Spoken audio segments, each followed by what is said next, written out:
Welcome to My Best Save, the podcast where the world's top surgeons reveal their most extraordinary moment in the operating room. Get ready for gripping stories of life-saving maneuvers that defy the odds. I'm your host, Dr. Jeremy Nikfarjam, a board-certified plastic surgeon in New York City. Discover the secret to surgical heroics that become legendary educational cases. See you in a stitch. Okay, everybody, welcome. I'm Dr. Jeremy Nikfarjam, otherwise known as Dr. J. Nick. Right here in New York, I'm a board-certified plastic surgeon, and I am ecstatic. I'm elated. I cannot tell you how happy I am to introduce my new podcast called My Best Save. My Best Save is going to be a podcast that's going to be about empowering and showing you the amazing stories of our healthcare heroes from around the country. Doctors, surgeons, nurses, PAs, and nurse practitioners from around the country who are saving lives every day. We're going to go around everywhere and collect their best save stories and give them all to our audience to learn from and be inspired by how amazing our providers and healthcare heroes are in this country. Now, part of how I got into this podcast and what I thought about was I've wanted to be a surgeon since I was in the 4th grade. And it's been a passion of mine my whole entire life. All I wanted to do from childhood was to save lives. And going through all the schooling, going through all the life-changing moments, and everything as time goes along prepared me for this moment now, to be able to perform my skills and my expertise and the knowledge that I've gained to save lives. And it's not just me. There are thousands of other providers in this country who feel exactly the same way and who have sacrificed some of the same things to get where they are today. But the purpose of what we're trying to do is to bring you their story. We want to bring you their experiences and show you how amazing these people are that service the men and women, children, and adults of this country every single day. There has been a movement in this country for many reasons, which we'll discuss, that are trying to sort of change what I'm trying to present to you. They don't want healthcare heroes and providers to be out in the public. They want us to be anonymous. They want us to be buried. They want us to be silenced. They want us to keep our mouths shut and sort of kind of go in the back of the line and sort of blend in with the culture of where their enormous healthcare systems are living today. They want to make us anonymous. And I would never let that happen. We want to bring you the amazing stories to help show you what it takes to become great and to save people's lives and what great things are happening across this country every single day. The idea of blending into the administration or to the bureaucracy or to the status quo of healthcare will end now. And the goal, once again, is to bring you their stories that is being performed around the country every day.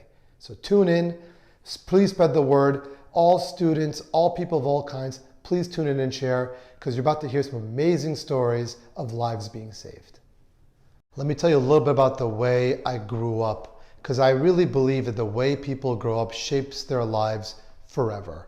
Those few years of what we call imprinting have a permanent impression on your life going forward.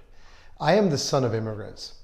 And my parents had fled Iran during the revolution through a God-sent blessing.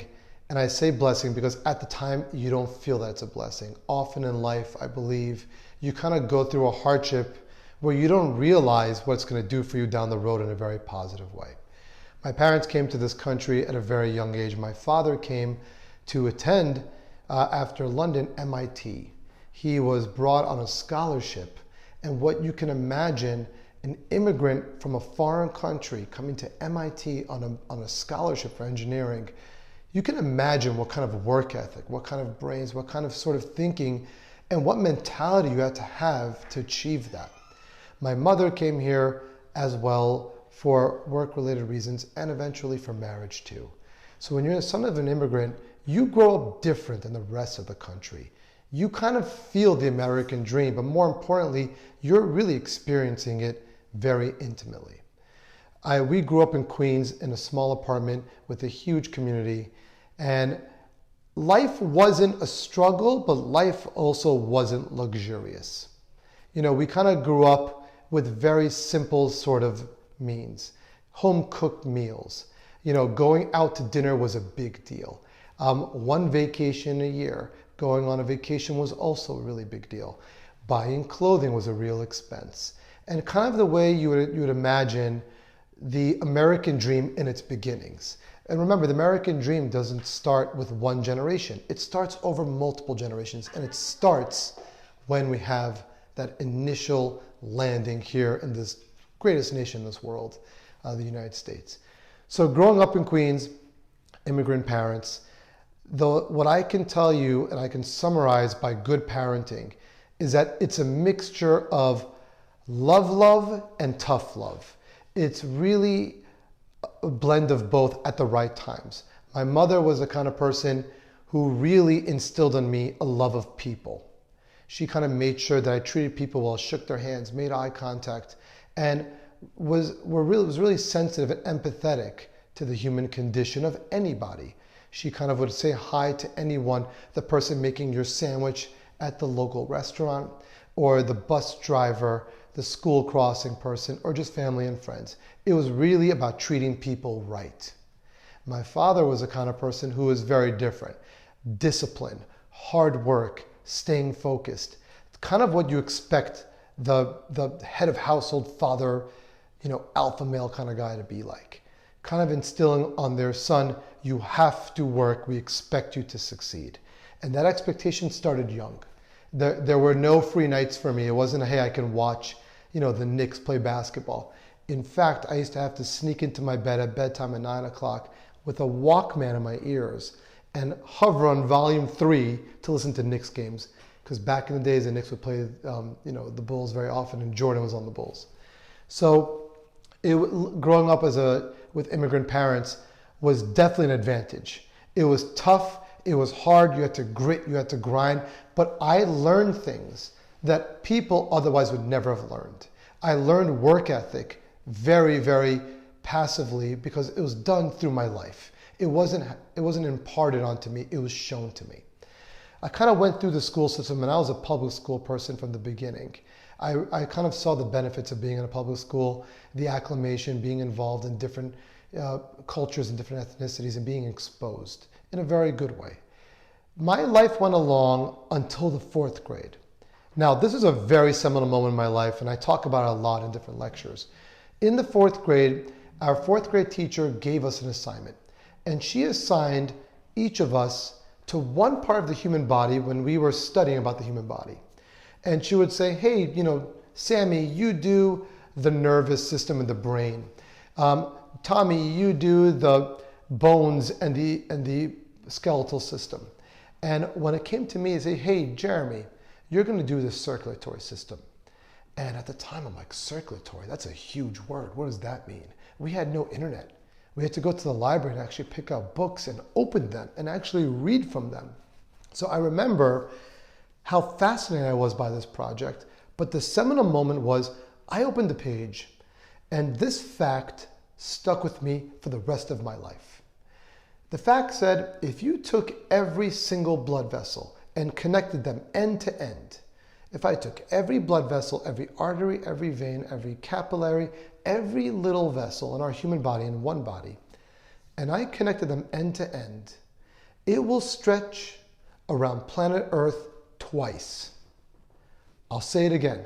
If you take every blood vessel and you connect them end to end in each adult human body, it would circle planet Earth 2 times.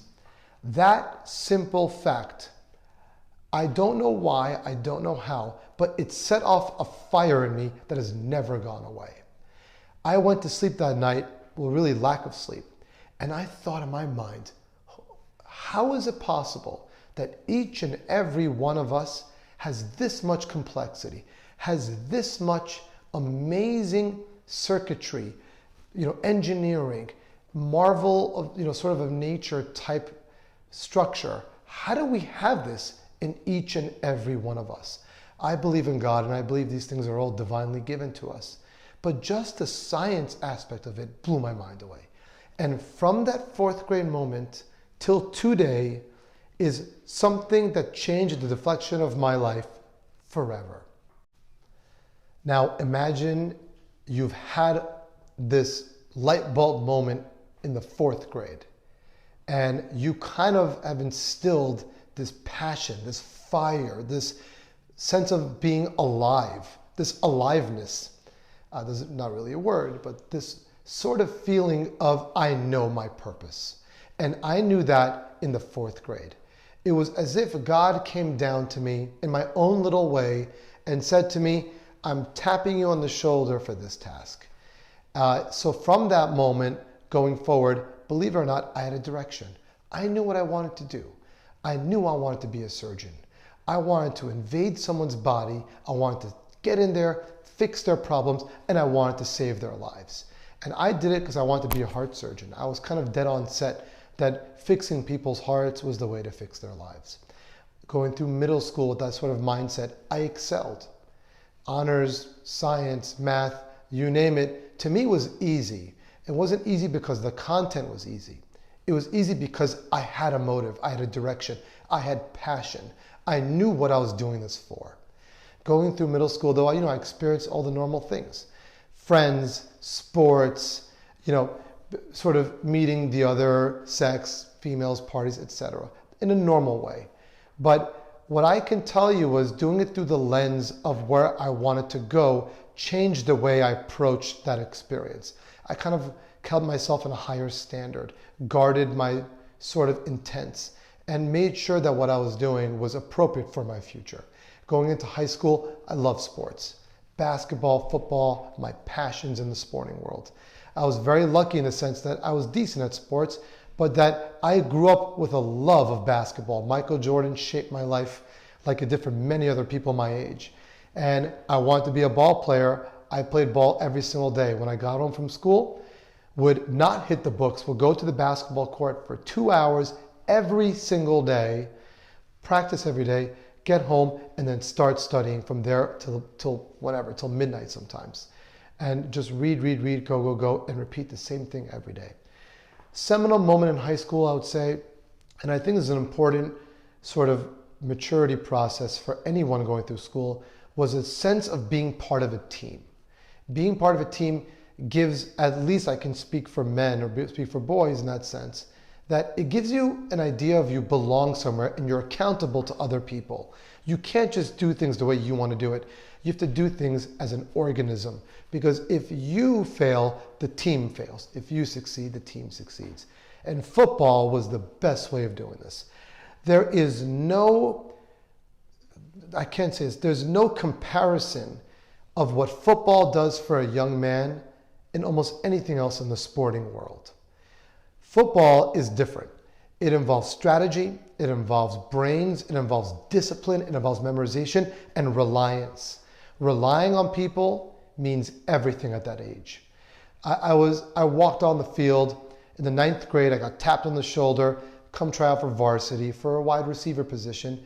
At the time I didn't make it, and when I didn't make it, I didn't back down. I came back 2 times as hard. My sophomore year, they bumped me up to varsity, played varsity sophomore year, starting wide receiver, and I played pretty well. I could run, I can catch. I was extremely good at communicating with my quarterback, where to hit me, how to get me that ball. And the idea of camaraderie started early. Growing up, going through, learning that position, I ended up being the starting quarterback on my high school senior year varsity team. And ultimate pressure bestowed on a young person is that role. Playing quarterback was not just throwing, not just handing off the ball, but it was about taking a leadership position amongst your colleagues and amongst your teammates to show them that you can take them where they want to go. Staying late to study film, spending time with teammates to kind of understand their strengths and their weaknesses. It was a skill you learned beyond sports. And that idea of being involved, part of a team, being accountable, being reliable, and showing up was instilled on me at a very young age. So imagine by the time I ended high school, I knew what I wanted to be, and I knew the characteristics I needed to get me there to be a surgeon. And I did it all in a way that I can relate to, that I enjoyed. I was very lucky to have such an experience, but I didn't take it for granted. Every single day I showed up. Now came time for college. And we all know in our own ways what that's like getting into college. College in America is like a tradition. It's as long established as Thanksgiving or, maybe even Black Friday in some instance. It's really American culture. But college is a sense of competitiveness. It's your first time where a young person understands that they're no longer the big fish in the small sea of their town they're coming from. They're kind of left on a world's podium. And that sense of competition can make you or it can break you. It can take you to the moon and back, or it can keep you on the ground. And getting into college is no small task. There's literally an industry in this country built around it. But remember, I am the son of immigrants. So when it came to the advantages of tutoring, SAT planning, figuring out, what extracurriculars would put me in the right position to get into the best schools, I didn't have that advantage. And I now know, looking back in that time, that it was an advantage for me not to have that advantage. I almost was better off not having those luxuries because it forced me to rely on myself. And it forced me to kind of push myself to a limit that I never knew existed. And the sense of pushing yourself is what you really find out what you can achieve in your life. So when it came to apply for colleges, I laid out a plan. My father was an MIT alumni. And once again, college and education was the main focus of my parents. They wanted to make sure that I can get to the best school I possibly could. They sat me down and told me, you want to be a surgeon, we want you to get there. You have to go to the best damn college possible. So we went college shopping. We picked a radius, took a map, drew a circle. Before MapQuest, before Google Maps, I'm dating myself with MapQuest. Before Google Maps, before anything existed, we got a literal map, drew an actual area, and we decided to go driving. We visited Columbia, Yale, Colgate, Harvard, Princeton, all the good schools you can imagine, and each and every one was amazing. And I didn't think anything of it. I didn't have the feeling of, wow, I'm on Harvard campus. I just said, wow, these are really nice buildings, nice quad. It didn't really strike me as a brand. I was not really a brand slave. I just wanted to go to a place where I felt that I can sort of compete and I can succeed. One day we drove to Ithaca, New York, 4 hours from Long Island. And we get to Ithaca on a freezing cold day, hilly mountains. I get out of the car and I can breathe in the fresh air. I can see the most amazing scenery, gorgeous trees, mountaintops, overlooking lakes. And I said, I like this place. We would tour the campus, kind of check out all the relics of the past type buildings, new modern buildings, engineering, biological labs. And there was something that came a hold of me that said to me, this is the place that I want to go to. It was another light bulb moment where I said, this is for me. And these moments in life, I strongly believe, and often the most important decisions you make in your life come the same way. You will make the most important decisions based on the least amount of information. And those feelings you get, never dismiss them. And don't try to solve them with getting more information. Go with it. That is God's way of talking to you and telling you, this is for you. And that day visiting Cornell was that day for me. I knew that's where I wanted to be. I knew what I wanted to go. I knew what I wanted to be in my life. I knew where I wanted to go. And when you add it together, I had my plan. So going back to high school, I campaigned myself. I positioned myself. And I sort of put myself out there to go to Cornell. And lo and behold, applying to early decision, where did I match? At Cornell. Happiest guy in the world. My parents were ecstatic.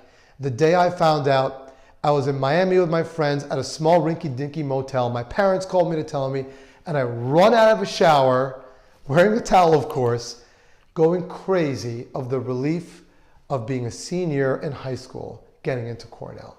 You can imagine how dreams came true for me on that one day. Thank you, God. Wow, so load off my shoulders. Cornell, here we come. 2002, entering class, cannot be more ecstatic. When you get on campus, your first time on college, it's like walking into a new world. Opportunity everywhere. Meeting people from all over the world, every country, every ethnicity, every background, and we're all there for the same thing. We just want to succeed and start our lives. That social scene that first week is mind-blowing. There were house parties, social events, get-togethers, dorm parties, the first dorm party, can you imagine? And I kind of approach these the same way I've always had. I want to meet everybody. I want to sort of be a mover and shaker, become a popular guy on campus, but I want to do it responsibly. I never indulge myself in too much partying, never indulge in substance abuse. I knew that was a waste of time. I didn't want to alter who I was. I just wanted to have some fun, but really what this is about is succeeding and about getting into what I wanted to be and achieving my goals. I remember, sort of amazing moments in college. My first test.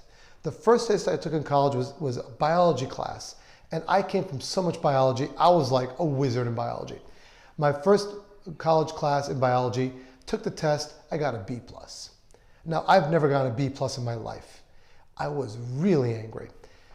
That, to me, was the best thing that happened to me that could have happened in college, because my ass fell to the ground fast. I realized that we're not in Kansas anymore. We're not in a small high school. We're now on a world stage. We're now competing. And if I wanted to succeed, I had to raise my level of competitiveness. So I doubled down. I worked harder, spent more hours studying, hit the library longer. I told myself, this is a job. This is not fun. This is a pathway for me to succeed. If I don't succeed, I will never become a surgeon. So what did I do? I succeeded. I worked my butt off, worked every single day, harder and harder, and I found a way to make it fun. I found a way to make friends and make study groups and interchange information in a way that was amenable to success, but also to make it socially light as well. Going through college from that point onwards was easy. Competing against the most competitive people in the world in a college that's notorious for competition, for me, was fun. Overloading classes, going to where I wanted to go, brought success to me, thank God, easily. Found ways of partying, and I managed to find a way to decompress every single day. Sports, gym, working out, hanging out with friends. It was every single day. There was no such thing as burying yourself in a hole and alienating yourself from society. You found a way to make everything work.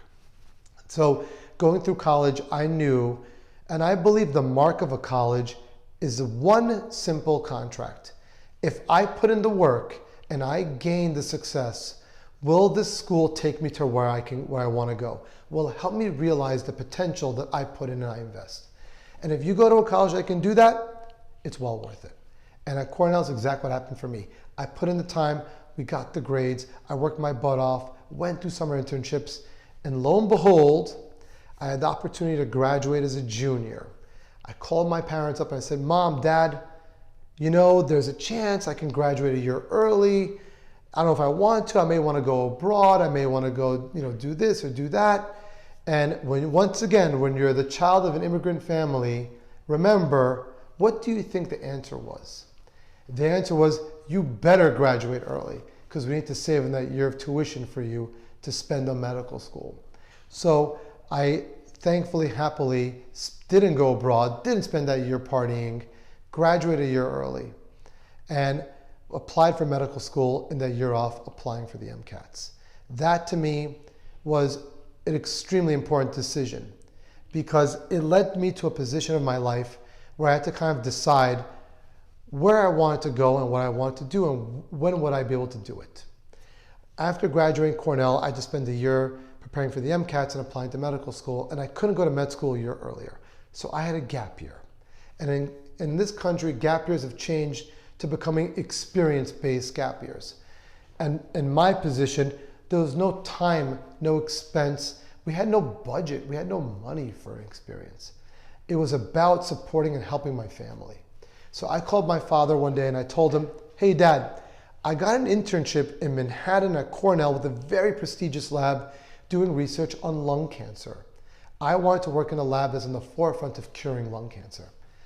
And my father said to me, And my mom said to me, "That's amazing, we're proud of you, but you're not doing that. I'm giving you a one-way ticket and you're going to the family business in the Caribbean." Now, I was like, what? You know, people would die for this experience. People would give anything to have the ability to gain that on their resume. But where I come from, when your parents tell you to do something, you nod and smile and say, "Yes, mom, yes, dad." And that was one of the best decisions I was almost forced to make in my whole entire life. One-way flight to the Caribbean, worked at my father's jewelry store. Now imagine in your mind, it sounds glamorous, sounds amazing. You think of palm trees and beaches and all kinds of fun things. But a 21-year-old working in a jewelry store with millions of dollars of loaned items, which I am solely responsible for, was a very tall task. And at the time I was working with cruise ships, programs, I was learning how to deal with people and develop business relationships at the age of 21. I was learning how to operate a business on my own at the age of 21. If you can think of what an education means, going through an Ivy League education for 3 years and spending 1 year operating a business, this 1 year taught me more than all 3 years of all high-end education in this country. That 1 year taught me more than those 3 years. And what I learned is the importance of business, relationships, grit, hustle, and showing up every single day. The best education I've ever had in my life was working in the real life workplace. And it shaped my life forever going forward of not just being a surgeon, but being a businessman at the same time. So one day I'm in this jewelry store that I'm operating as a 21-year-old, living the dream sort of, lots of pressure, stress experience at a young age that made me so much stronger and so much better. And in the chaos and the sort of lying in trenches feeling of the day, I get this phone call on a landline, which is not common. And I tell my clients, "Hey, hold on 1 second, please. I'll be right with you." I go to the phone, pick up the phone. It's my mom and dad. And when your mom and dad call you, once again, your antennas go up. I'm like, "Mom, Dad, is everything okay? I'm in the middle of work. I'm selling a diamond ring to a family from the United States." And they say to me, "Are you alone?" I said, "Well, yes and no. I'm in the corner." They go, "Okay, have a seat." I have a seat. And they say, "Well, you've been interviewing at medical schools. Your applications went out. And we want to let you know that you got into the Albert Einstein College of Medicine. Einstein accepted you." And that moment, I can't describe to you the sense of happiness I had. Every dream come true that I've had in my life, every blessing that I've had, every moment of my life that has sort of brought me to the next level in such an amazing way has come to a climax at that point, where the Albert Einstein College of Medicine, or Einstein as we call it, was my #1 choice. I love that place. The same feelings I had about Cornell, I had for Einstein. And getting in, to me, was exactly that dream come true. I did it. I'm going to do this, and I'm going to become a surgeon. I'm going to save people's lives. And it was happening at that moment. I will never forget the feeling of what it was to get that news. Thank you, God, and thank you for that amazing privilege.